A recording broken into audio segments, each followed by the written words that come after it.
Hello everyone, welcome once again in my YouTube channel in AK career academy. तो देखिए, अभी हम लोग क्लास 9th के मैथ को पढ़ रहे हैं, जिसमें एनसीईआरटी का मैथ आपको पढ़ाया जा रहा है। और इसमें एक्सरसाइज 1.1 को हम पिछले वीडियो में कंप्लीट कर लिए थे। और अगर आप वो वीडियो नहीं देखें तो डिस्क्रिप्शन में उसका लिंक मिल जाएगा। और इस वीडियो में हम एक्सरसाइज 1.2 को एक्सरसाइज स्टार्ट करने वाले हैं और आज ये कंप्लीट भी हो जाएगा। छोटा सा चैप्टर है, 3-4 क्वेश्चन हमें सॉल्व करना है। तो देखिए, इसका पहला क्वेश्चन क्या कह रहा है, नीचे दिए गए कथन सत्य है या असत्य, कारण के साथ उत्तर दीजिए। आपको बताना है कि ये जो 3 कथन दिया हुआ है ये सत्य है या असत्य है। तो पहला क्वेश्चन कह रहा है कि प्रत्येक अपरिमेय संख्या एक वास्तविक संख्या होता है। क्या ये कथन सत्य है? कथन कह रहा है कि प्रत्येक परिमेय संख्या अपरिमेय संख्या एक वास्तविक संख्या होता है। तो सबसे पहली चीज कि आपको हम बता दें कि वास्तविक संख्या यानी रियल नंबर की अगर बात किया जाए तो जितनी भी प्रकार की संख्याएं हैं सबके संग्रह को, सबके कलेक्शन को हम वास्तविक संख्या कहते हैं। और जनरली देखा जाए तो वास्तविक संख्या को हम 2 भागों में क्लासिफाई भी कर सकते हैं। एक जो होता है हमारा परिमेय संख्या होता है, और फिर जो दूसरा होता है ये होता है अपरिमेय संख्या। दैट मीन्स परिमेय संख्या और अपरिमेय संख्या के संग्रह को, इसके कलेक्शन को वास्तविक संख्या कहा जाता है। यानी वास्तविक संख्या में परिमेय संख्या भी शामिल होता है और अपरिमेय संख्या भी शामिल होता है। तो इस आधार पर हम कह सकते हैं कि प्रत्येक अपरिमेय संख्या भी क्या होता है, वास्तविक संख्या होता है। इसका मतलब ये हुआ कि जो यहाँ आपका 1 नंबर क्वेश्चन कह रहा है ये कथन जो है सत्य है, तो आप लिख दीजिए सत्य। और क्वेश्चन में दिया था कारण के साथ उत्तर दीजिए, तो लिख देंगे क्योंकि सत्य इसलिए है क्योंकि परिमेय और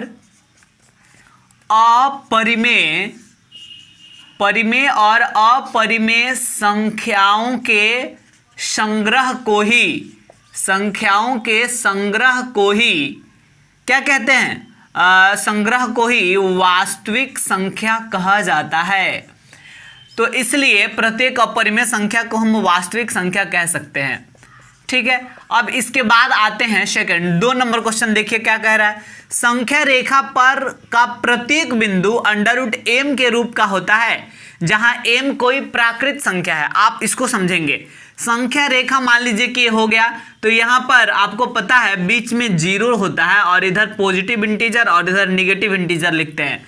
+1 2 3 4, इधर आइएगा तो -1 -2 -3 ऐसे करके लिखा जाता है ना। तो अब आप सोचिए कि यहां पे होगा क्या, क्वेश्चन में कह रहा है कि संख्या रेखा पर का प्रत्येक बिंदु √m का रूप का होता है जहां m कोई प्राकृत संख्या है। तो आप देख सकते हैं कि यहाँ 1 जो लिखे हैं ये √1 के रूप का है, मतलब √1 का स्क्वायर रूट आप निकालेंगे तो 1 हो जाएगा। √4 का स्क्वायर रूट निकालेंगे तो 2 हो जाएगा। √9 का स्क्वायर रूट निकालेंगे तो 3 हो जाएगा। √16 का स्क्वायर रूट निकालेंगे तो कितना हो जाएगा, 4 हो जाएगा। यानी यहाँ पे आपको दिख रहा है कि ये जो 1 2 3 4 है ये √m के रूप का ये है। और ये भी क्वेश्चन में दिया गया है जहां m कोई प्राकृत संख्या है, और आपको दिख रहा है कि m जो है यानी m के जगह पे यहाँ 1 4 9 16 जो लिखे हैं ये प्राकृत संख्या भी है। लेकिन 0 की अगर चर्चा किया जाए तो 0 भी तो संख्या रेखा पर दिखाया जाता है, और 0 किसका स्क्वायर रूट होता है, 0 का ही स्क्वायर रूट होता है। और यानी यहाँ m के जगह पर √m के रूप का कह रहा था ना क्वेश्चन में, √m के रूप का, तो √m के जगह पे हम √0 रखें, यानी m के जगह पे किसका इस्तेमाल किए हैं, 0 का यूज किए हैं। लेकिन यहां कह रहा है जहां m कोई प्राकृत संख्या है यानी m के जगह पे 0 आया, और m कोई प्राकृत संख्या है लेकिन 0 प्राकृत संख्या है क्या, नहीं, 0 प्राकृत संख्या नहीं है। इस आधार पे हम कह सकते हैं कि संख्या रेखा पर आने वाला प्रत्येक संख्याएं जो है वो √m के रूप का होता है जहां m एक प्राकृत संख्या है। ये कथन जो है असत्य है। तो आप इसके आंसर के रूप में लिख सकते हैं असत्य। और इसका कारण अगर देना है तो लिख सकते हैं क्योंकि 0 भी संख्या रेखा पर जीरो भी संख्या रेखा पर आता है, लेकिन यह किसी प्राकृत संख्या का वर्गमूल नहीं होता है।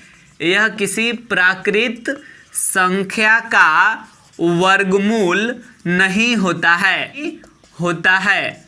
अब इसके बाद हम 3 नंबर क्वेश्चन पे आते हैं और देखिए तीसरा क्वेश्चन इसमें क्या कह रहा है, प्रत्येक वास्तविक संख्या एक अपरिमेय संख्या होती है। नहीं सही है कि गलत है, हमें सिलेक्ट करना है। तो आपको बता दें, पहले ही आपको समझाए हम कि वास्तविक संख्या जो है, वास्तविक संख्या क्या होता है, तो ये परिमेय संख्या और अपरिमेय संख्याओं का संग्रह होता है वास्तविक संख्या। यानी वास्तविक संख्या में परिमेय संख्या को भी और अपरिमेय संख्या को भी इंक्लूड किया जाता है। और कह रहा प्रत्येक वास्तविक संख्या क्या अपरिमेय संख्या होती है, तो अभी हम बताए ना कि वास्तविक संख्या में परिमेय भी आता है और अपरिमेय भी आता है। यानी जरूरी नहीं है कि वास्तविक संख्या होगा वो अपरिमेय ही होगा, वह परिमेय भी हो सकता है। जैसे तो इसका मतलब क्या हुआ, ये तीसरा जो हमारा लाइन दिया हुआ है कथन, ये असत्य है। क्यों असत्य है, क्योंकि आप कोई भी एग्जांपल मान लीजिए, लिख दिए क्योंकि 5/2, या आप केवल 5 लिख सकते थे, केवल 2 लिख सकते थे, एक परिमेय संख्या है। 5/2 जो है ऐसे लिख दीजिए क्योंकि 5/2 एक वास्तविक संख्या है, वास्तविक संख्या है, लेकिन यह अपरिमेय संख्या नहीं है। और क्वेश्चन में तो कह रहा था कि प्रत्येक वास्तविक संख्या अपरिमेय संख्या होती है, लेकिन गलत है क्योंकि 5/2 वास्तविक संख्या है, लेकिन ये अपरिमेय संख्या है क्या, अपरिमेय नहीं है, परिमेय है। तो इस प्रकार ये पहला का तीनों क्वेश्चन हम लोग बना लिए। अब देखिए आपका दूसरा क्वेश्चन इसमें क्या कह रहा है, ये भी काफी सिंपल है और इसको समझना है। कहा जा रहा है क्या सभी धनात्मक पूर्णांकों के वर्गमूल अपरिमेय होते हैं, यदि नहीं तो एक ऐसी संख्या के वर्गमूल का उदाहरण दीजिए जो एक परिमेय संख्या है। मतलब जितना भी धनात्मक पूर्णांक है क्या सबका वर्गमूल अपरिमेय ही होता है, ये पूछ रहा। तो इसका आंसर होगा असत्य। क्यों असत्य होगा, क्योंकि सभी धनात्मक पूर्णांकों का वर्गमूल अपरिमेय नहीं होता। आप बताइए √2 ये धनात्मक पूर्णांक है तो इसका वर्गमूल ये अपरिमेय है, चलिए हम मान लिए कि ये अपरिमेय है। लेकिन अगर हम मान लीजिए कि लिखता √3, चलिए ये भी अपरिमेय है, मतलब ये भी धनात्मक पूर्णांक है √3, इसका भी वर्गमूल अपरिमेय है। लेकिन √4 तो धनात्मक पूर्णांक ये भी है, लेकिन इसका वर्गमूल तो आप पूरा निकाल लीजिएगा ना। तो बताइए ये √4 अपरिमेय है क्या, नहीं, ये क्या हो गया, ये हो गया परिमेय संख्या।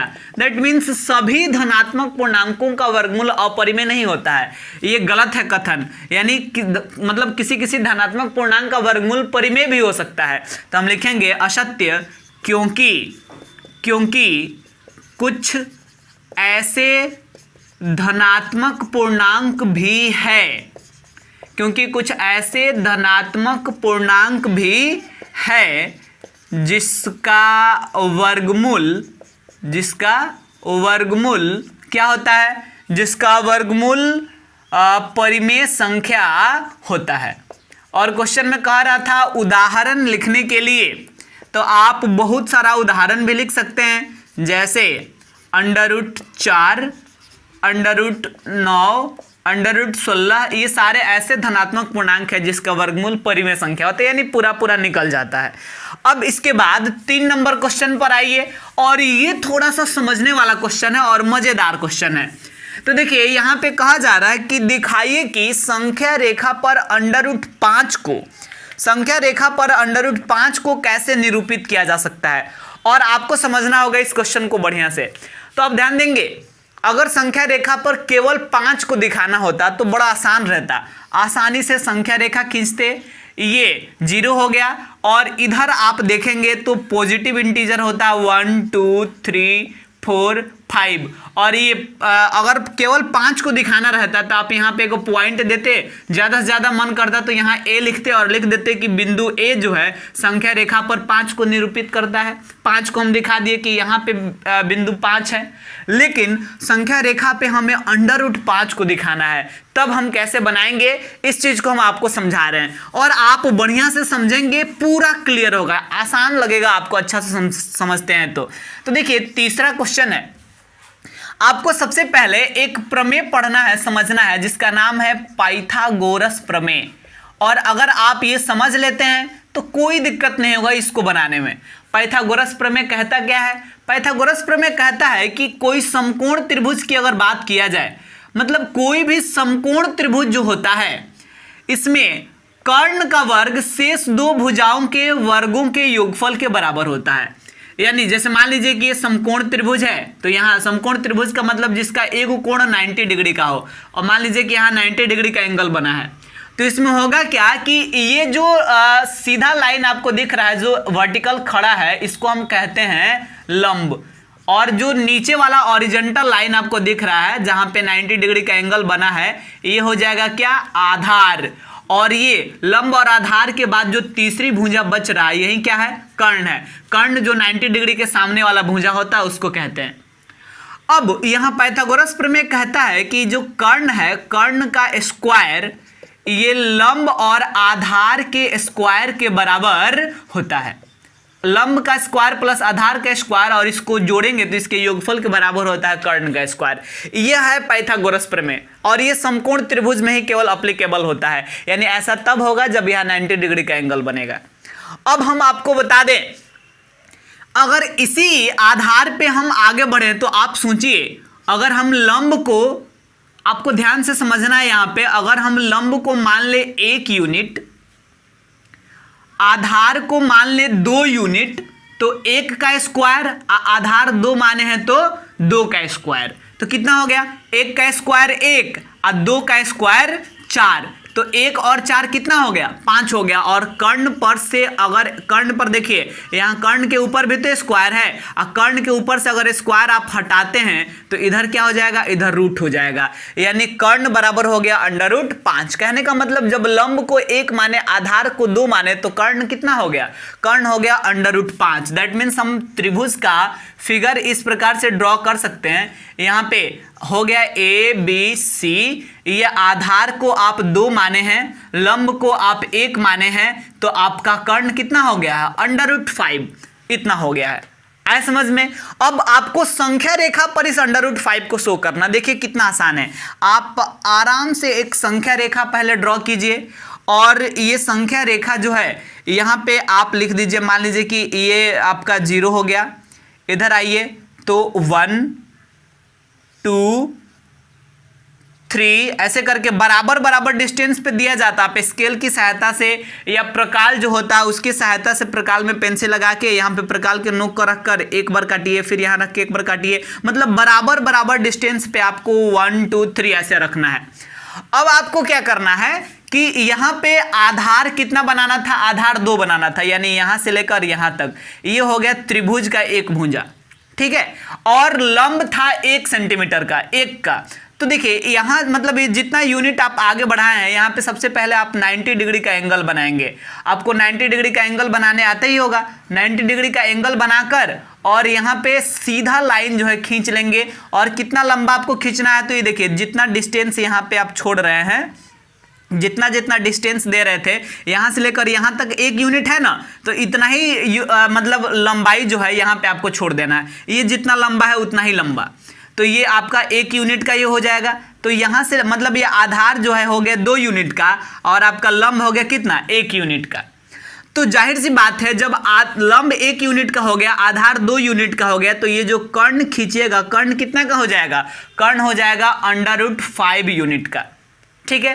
अब आपको क्या करना है कि कहेंगे सर ये वाला बिंदु तो संख्या रेखा पर है नहीं, तो देखिए ये इसका लेंथ यहाँ मतलब आप प्रकाल के नोक को यहाँ पे रखिए और यहाँ पे पेंसिल के नोक को लाइए और क्या कीजिए यहाँ पे रख के और ऐसे करके ऐसे काट लीजिए, ठीक है। ऐसे काट लेना है। तो आप ऐसे जब काटिएगा तो ये जो है इस तरह से कुछ आकर और यहाँ पे पड़ेगा, तो यही जो बिंदु बनेगा इस यही बिंदु क्या हो जाएगा? √5। और आपका मन करे तो यहाँ पे ABC कुछ भी लिख लीजिए और यहाँ पे आप लिख लीजिए कि संख्या रेखा